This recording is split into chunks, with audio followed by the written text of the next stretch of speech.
ओम श्री गणेशाय नमः। आइए श्रवण करते हैं अहोई अष्टमी व्रत कथा। प्राचीन काल में एक साहूकार था जिसके 7 बेटे और 7 बहुएं थी। इस साहूकार की एक बेटी भी थी जो दीपावली में ससुराल से मायके आ गई थी। दीपावली पर घर को लीपने के लिए 7 बहुएं मिट्टी लाने के लिए जंगल में गईं तो ननद भी उनके साथ गईं। साहूकार की बेटी जहाँ मिट्टी काट रही थी उस स्थान पर स्याहू अपने बेटों के साथ रहा करती थी।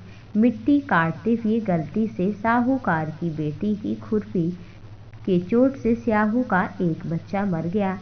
इस पर क्रोधित होकर स्याहू कहने लगी, मैं तुम्हारी कोख बांध दूंगी। स्याहू के वचन सुनकर साहूकार की बेटी अपने 7 भाइयों के साथ में एक एक कर विनती करने लगी कि वह उनके बदले अपनी कोख बंधवा ले। सबसे छोटी भाभी ननद के बदले अपनी कोख बंधवाने के लिए राजी हो गई। इसके बाद छोटी भाभी के जो भी बच्चे होते थे वो 7 दिन में मर जाते थे। 7 पुत्रों की इस तरह मृत्यु होने पर पंडित को बुलवाया, इसका कारण पूछा। पंडित ने सुरही गाय की सेवा करने की सलाह दी। गाय की सेवा से प्रसन्न होती है और स्याहू के पास ले जाती है। रास्ते में थक जाने पर दोनों आराम करने लगते हैं। अचानक साहूकार की छोटी बहू की नज़र एक ओर जाती है जहां वह देखती है कि एक सांप गरुड़ पंखिनी के बच्चे को डसने जा रहा था और वह सांप को मार देती है। इतने में गरुड़ पंखिनी वहां आ जाती है। खून बिखरा हुआ देखकर उसे लगता है कि छोटी बहू ने उसके बच्चे को मार दिया। इस पर वह छोटी बहू को चोंच मारना शुरू कर देती है। छोटी बहू पर इस तरह कहती है, उसने तो उसके बच्चे की जान बचाई है। गरुड़ पंखिनी इस पर खुश हो जाती है और सुरही सहित उन्हें स्याहू के पास पहुंचा देती है।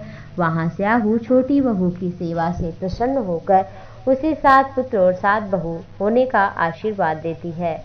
इस तरह से आशीर्वाद से छोटी बहू का घर पुत्र और पुत्र वधुओं से हरा भरा हो जाता है। अहोई अष्टमी की व्रत कथा पूर्ण हुई। इस तरह से आप सभी भी इस व्रत को करें। साथ ही साथ इस दिन कुछ ऐसे कार्य हैं जैसे कि इस दिन जो भी व्रत रहे महिलाएं जिनके पुत्र हो, संतान हो, तो अहोई अष्टमी के दिन जो कार्तिक मास के कृष्ण पक्ष की अष्टमी तिथि, ये करवा चौथ के बाद आती है। अष्टमी तिथि को करवा चौथ, चौथ तिथि को पड़ती है, ये अष्टमी तिथि को पड़ती है। तो अष्टमी तिथि के दिन जमीन को खोदना नहीं चाहिए। किसी भी स्त्री को जिनके पुत्र हो, जो भी व्रत कर रही महिलाएं, उन्हें ज़रूर इस चीज़ का पालन करना चाहिए।